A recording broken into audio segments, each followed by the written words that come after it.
Mymensingh medical college হাসপাতালে গত ২৪ ঘণ্টায় হামের উপসর্গ নিয়ে আরও এক শিশুর মৃত্যু হয়েছে। এ নিয়ে হাসপাতালটিতে ২৮ শিশুর মৃত্যু হল। সোমবার ১১ মে সকালে পাঠানো এক বিজ্ঞপ্তিতে এ তথ্য নিশ্চিত করেছেন ময়মনসিংহ মেডিকেল কলেজ হাসপাতালের সহকারী পরিচালক ডক্টর মোহাম্মদ মাইনুদ্দিন খান। এই শিশুর নাম সুমাইয়া আক্তার ৭। সে ময়মনসিংহ মুক্তাগাছা উপজেলার উজ্জ্বল মিয়ার মেয়ে। গত ৮ মে হামের উপসর্গ থাকায় তাকে হাসপাতালে ভর্তি করা হয়েছিল। পরে চিকিৎসাধীন অবস্থায় সোমবার ১১ মে ভোর ৫টা ৫০ দিকে শিশুটি মারা যায়। হাসপাতাল কর্তৃপক্ষ জানিয়েছেন, রবিবার সকাল ৮টা থেকে আজ সোমবার সকাল ৮টা পর্যন্ত সময়ের হামের লক্ষণ নিয়ে নতুন করে ২৪ শিশু ময়মনসিংহ মেডিকেল কলেজ হাসপাতালে হাম আইসোলেশনে ওয়ার্ডে ভর্তি হয়েছে।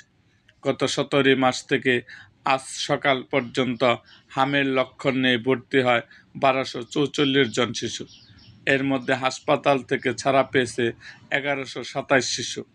মৃত্যু হয়েছে ২৮ শিশুর। বর্তমান চিকিৎসাধীন ৮৯ জন শিশু।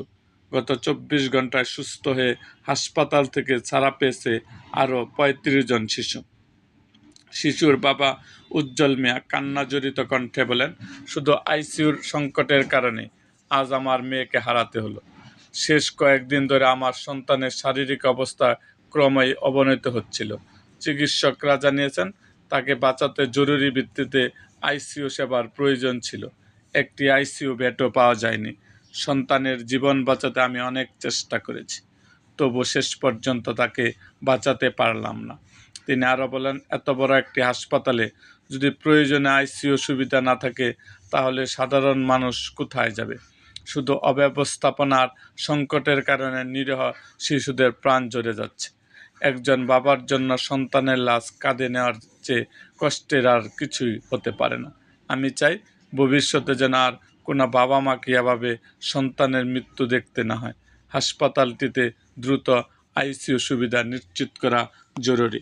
এরকম আরও ভিডিও পেতে আমাদের মুক্তাগাছার ইতিহাস মিডিয়া ইউটিউব চ্যানেলটিকে সাবস্ক্রাইব করুন এবং পাশে থাকা বেল আইকনটি বাজিয়ে দিন।